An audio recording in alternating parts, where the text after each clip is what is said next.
in African countries, the hostility against Nigerians is unrivaled. Because we hear that in Guinea-Bissau, some are lynched, some are kidnapped, they're brutalized in South Africa, and especially in South Africa.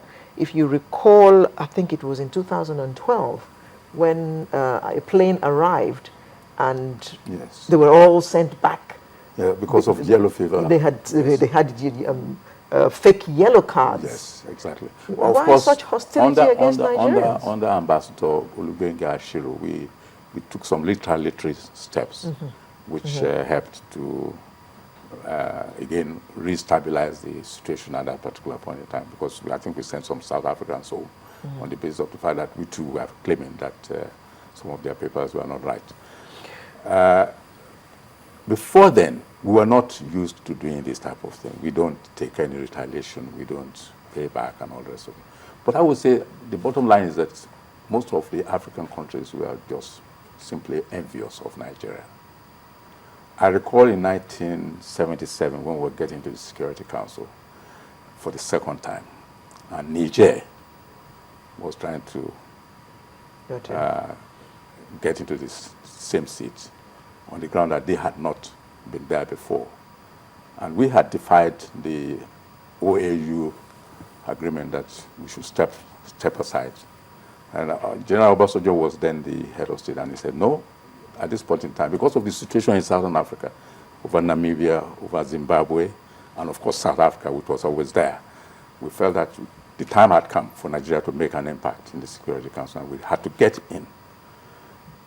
The first vote that was taken, because we went through 5 ballots before we came in. The first votes that came in, well, only 3 African countries voted for Nigeria. Most of our support came from the Asian countries, from Latin America and from Europe. Then even the Arab countries, the Middle East, on the solidarity with Niger on the basis of Islamic solidarity and all the rest of it, they also voted anti-Nigeria. Yes. So the first ballot, even Niger beat us. But by the time they got to the second ballot and found out that there's a solid bloc that has stayed behind Nigeria and was not moving, because you needed a 2/3 majority to get in. So it was at that point that the Niger vote started dwindling down, because they could see the sign on the world that in the end it is Nigeria that will eventually prevail. And so it was on the 5th ballot. In fact, as a matter of fact, I think the Saudi ambassador took the floor and said, well, let us vote now to stop the vote. And then the Middle East countries then shifted to Nigeria. But some African countries just remained adamant against us. And I would say just simply envy.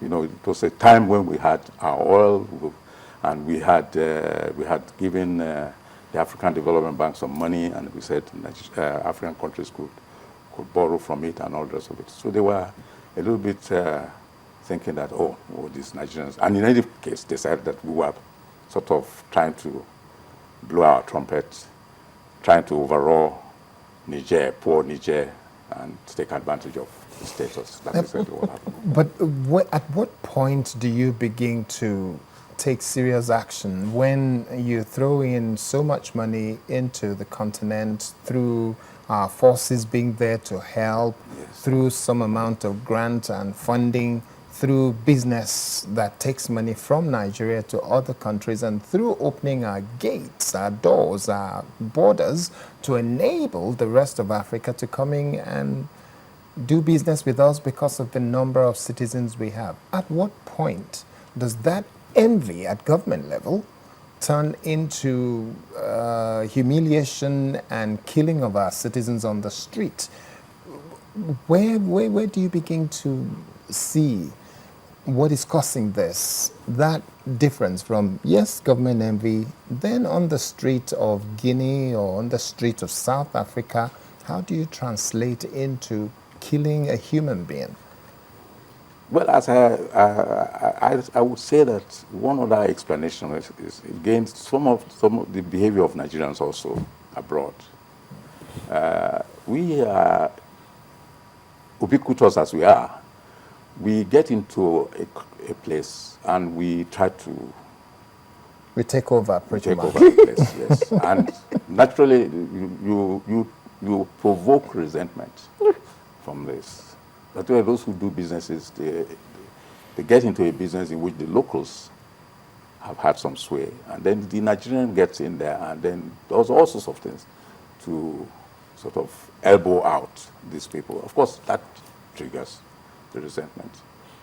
And I would say that we Nigerians are generally people who are enterprising as we are. We try to dominate the locality in which we are operating.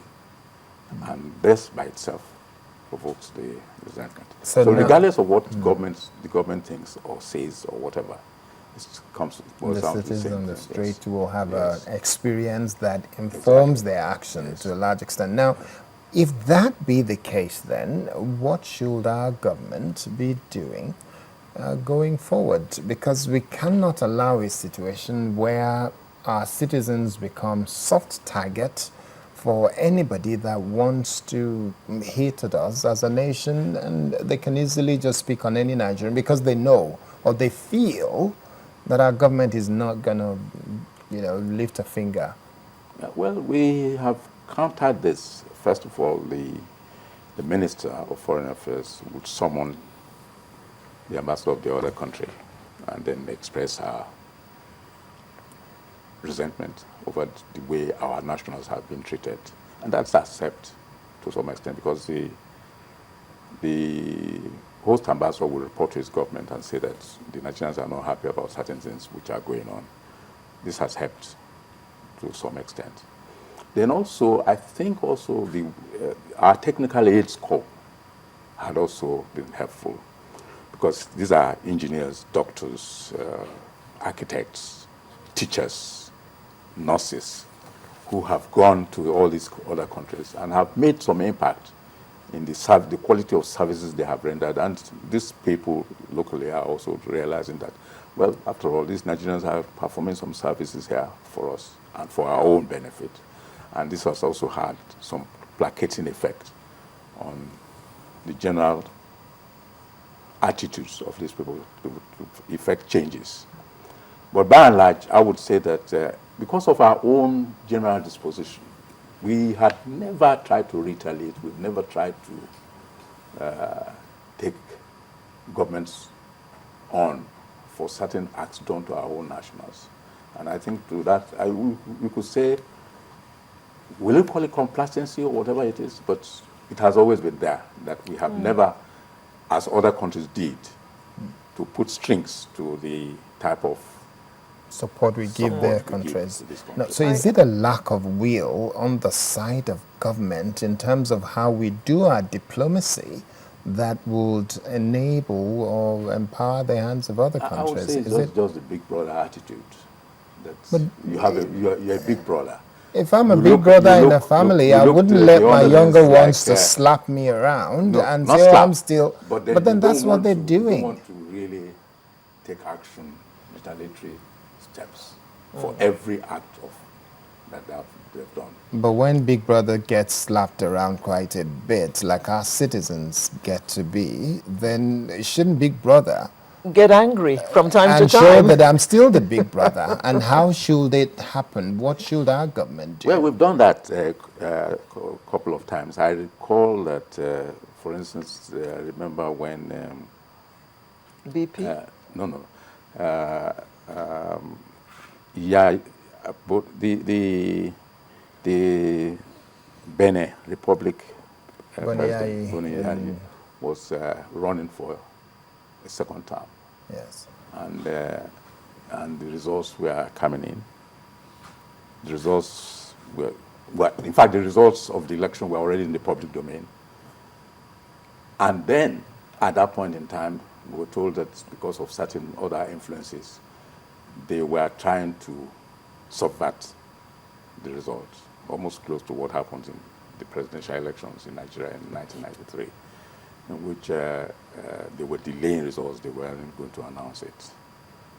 And the Nigerian government took some decisive step because we knew that if we didn't, and Boniai didn't get back to office, refugees will come out of Benin Republic and float into Nigeria. So President Goodluck Jonathan then phoned his brother in Cotonou that, oh, I just want to make a visit. And all the rest. He said, oh, you could, and then try and get some TV people and all the rest of it, the media people at the airport. So when he landed, they said, oh, have you come to see your brother? He said, yes. And also to congratulate him on his re-election. Although the local election had not announced the results at that point, he says, oh, no, but the results he said, but it's already in the public domain, and Nigeria is not going to tolerate any rubbish in this place.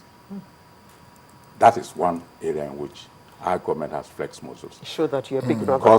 Because by the end of that day, the Electoral Commission was forced to release the results, and Kunle was now home and dry as re-elected president of this country. Let me take you back a bit. Whereas I hear you, Nigerians, we can be obnoxious, we can be ambitious, we can be aggressive, and that, of course, will tend to engender hostility from some natives of our host countries.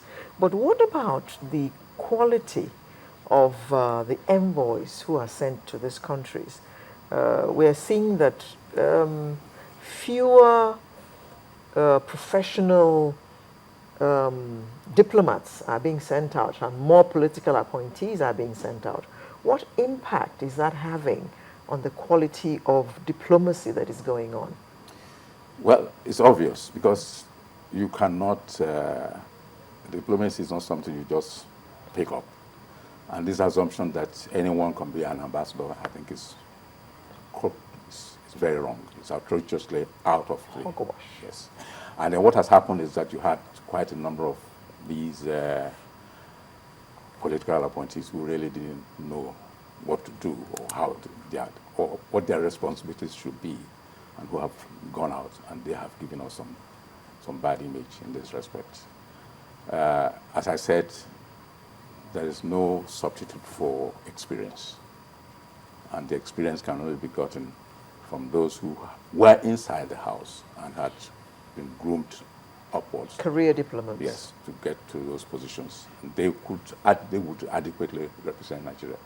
To some extent, the government has done that well, particularly for the multilateral posts, like Vienna, New York, Geneva, Addis Ababa, so that you get only our career officers going to these missions. Because that's the open house,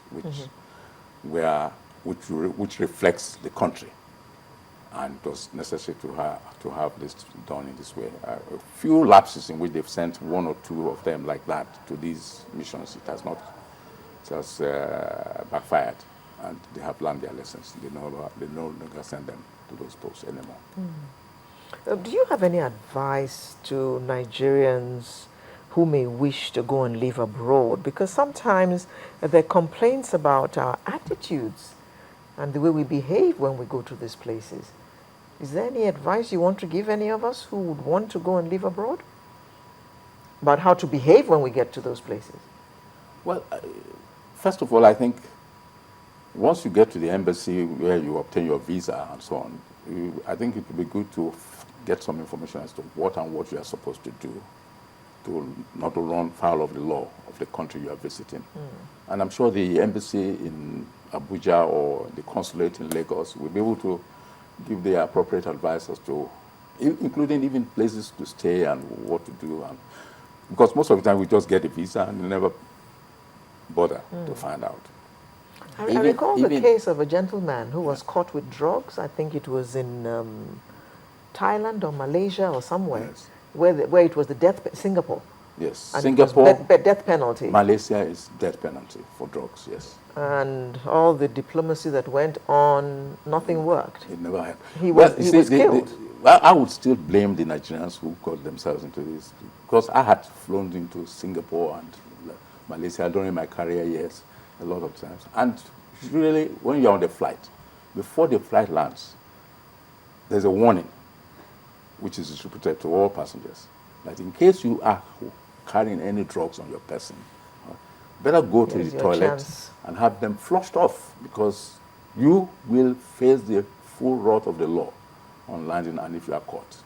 So at every stage, but I guess the foolhardy Nigerians will still want to take the chances. And this is exactly what has happened. Because even at the last minute, they had a chance to avoid getting into trouble.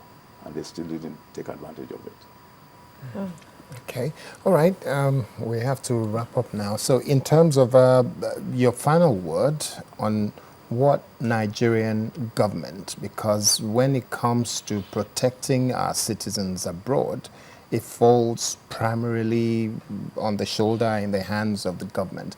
What should Nigerian government be doing from here on to ensure adequate protection is given to Nigerians abroad? They have the mandate already, and they are exercising that mandate. But the numbers don't seem to reflect whatever that expression of that mandate is. There have been some complaints. I agree that there have been some complaints by some people who didn't get the requisite services they wanted. Also. But again, I may be wrong. There are some Nigerians who, so-called VIPs, who go abroad and expect to have certain things laid out for them. And so when they get disappointed... By the embassy? Yes, by the embassy. When they get disappointed that this is not happening, they get angry. Well, if you are not an official, or you're not on an official trip to that country, the fact that you are a big businessman back in Nigeria does not entitle you to any type of special diplomatic status. Exactly, and in the country. And when they don't get it, of course, they complain, the rest of it. That is to be expected. But there are also other Nigerians who know what to do. They don't even try to bother their embassies, and they get their things done. And I had just gone to South Africa, and I didn't even go to our High Commission in Pretoria, because I didn't have cost to go there. Whatever I needed, I got locally, and I was happy with that trip. Right. Okay, we've been chatting with Ambassador Kunle Adeyemi, a former Nigerian ambassador to the United Nations in Geneva. Yes. Thank you very much for coming. It's been a pleasure. Yes. Sunrise will return in just a moment with the home stretch, our favorite part of the program. Yeah.